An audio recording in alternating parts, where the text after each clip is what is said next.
Aujourd'hui, la clientèle qui vient nous voir, c'est beaucoup pour la renommée de notre travail, de l'équipe Ivora. Donc c'est soit de la restauration, il peut y avoir des particuliers, comme on a pu le voir tout à l'heure sur la porte d'Aniane, qui viennent nous voir parce qu'ils ont des portes qui leur tiennent à cœur et c'est dommage de jeter un ouvrage comme celui-ci.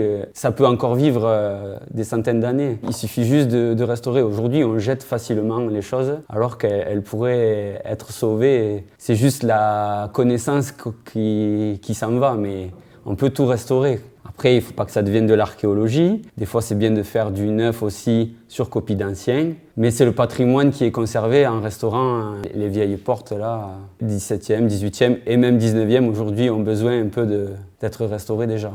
On jette, donc la clientèle ne sait pas forcément que des menuisiers peuvent restaurer. Et donc on passe à quelque chose. Mais ce savoir-faire de restauration, il s'en va. Donc par la force des choses, le menuisier s'oriente vers ce qu'on lui demande. Et donc moins on demandera à restaurer nos portes, moins il y aura de menuisiers qui le feront. S'il y a plus de menuisiers, plus de gens qui demandent, il y aura plus de menuisiers qui seront restaurés.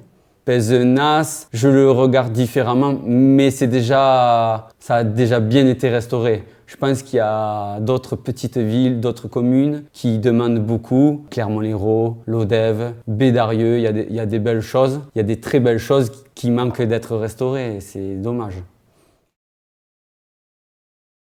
Il faut savoir que la menuiserie et les métiers du bâtiment en général, c'est des gens passionnés. On a besoin de travailler avec nos mains, mais l'homme pense parce qu'il a une main, c'est Anaxagore qui disait ça. Hein. Donc on travaille avec les deux. On n'est pas simplement des exécutants, on réfléchit avant. C'est des métiers où il faut de la géométrie, du mathématique tous les jours. Et savoir s'exprimer aussi, donc un peu de français. S'ils ont envie de faire des matières manuelles, qu'ils y aillent, il n'y a pas de souci. Et on recherche tous les jours des jeunes et on a du mal à en trouver. Si les jeunes veulent faire ce métier, il y a du travail et des chouettes ouvrages. Il y aura toujours du travail pour celui qui travaille avec ses mains. Et partout dans le monde. C'est pas qu'en France qu'on travaille avec nos mains, c'est partout dans le monde. Donc je veux dire, ça ouvre aussi au voyage. C'est que la main qui peut le dire, ça. C'est le ressenti, c'est le toucher, c'est la sensibilité de chacun. Certaines personnes, quand ils touchent un morceau de bois, ils ressentent rien. Nous, si on sent une courbe, ça nous amène vers quelque chose, un ouvrage. Des fois, en regardant, on ne se rend pas vraiment compte, mais en touchant, ça nous amène aussi à réfléchir à un futur ouvrage. Tous les sens sont liés. Sur mon Tour de France, je n'ai pas eu l'occasion de me former à la CAO-DAO, dessin assisté par ordinateur.